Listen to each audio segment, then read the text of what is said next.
In today's CarGurus used car review, we are concentrating on a car that has transformed the fortunes of its maker not once, but twice. Yep, it's the Fiat 500. The original 500, or Cinquecento, was launched in 1957 as a tiny city car with a rear-mounted engine. Production then ran for a full 18 years, during which time almost 4 million were built. It was in 2007, exactly 50 years after the original 500 made its debut, that Fiat launched this all-new model.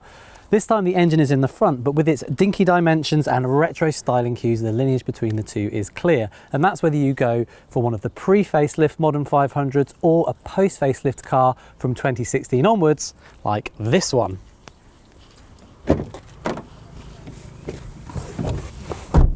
It looks fabulous on the inside too. Fiat's got lots of retro styling cues in here as well, like this body coloured dash panel and these metal effect door handles. Plus the controls are nice and chunky, so they're easy to use, like these big window switches here and these large dials for the heater. So using them on the move is nice and easy. As far as quality goes, the 500 might feel a little cheap in some places, but for many people it makes up for it by being so stylish. Before you even think about a test drive, just make sure you can get comfortable, because the 500 doesn't have as much adjustment in its seat and steering wheel as you'll find in other small cars. For example, although you can adjust the angle of the seat base, you can't adjust its height. And this steering wheel, if you undo it here, you'll see, yes, it goes up and down, but it doesn't come in and out. Visibility is good, however, which combined with the 500's light controls and small size make it very easy to drive and park. If you fancy an automatic gearbox rather than the manual, just be aware that Fiat's dual logic is an acquired taste. If you fancy something a bit faster, track down an Abarth model, which uses a more powerful turbocharged 1.4 litre engine, racy styling and sport suspension to deliver a more involving drive. Whatever 500 you choose, bear in mind that it is a small car with a short wheelbase and the ride can feel a bit fidgety. And also on the motorway, it's not the most refined car. Not that either of those things have harmed sales. Indeed, the same can be said for the fact that it's not the biggest car around, even by small car standards, but it is still a four-seater. So you can get a couple of people in the back, although they'd probably be happier if they were kids. Ow. Speaking of sitting in the back, do note that the rear windows don't open.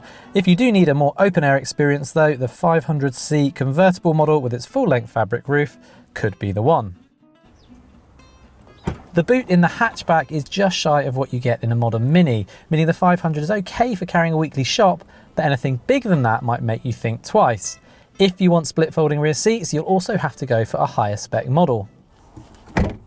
As for engines, there is a 1.3 litre diesel, but in a city car like this, it's going to be one of the petrol engines that makes more sense to most people. So that's a 1.2 litre or 1.4 litre with 4 cylinders, or an 875cc with 2 cylinders, known as the Twin Air.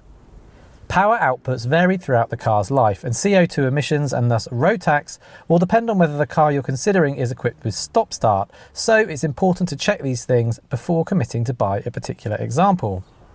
After all, when the cheapest Fiat 500 doesn't cost anything to tax, whereas the most expensive is more than £100 a year, it does make a difference. Also, don't be fooled by the on-paper fuel economy of the Twin Air engine, because in normal driving it's actually no more efficient than the 1.2. From both you'll get around 45 to 50 miles per gallon.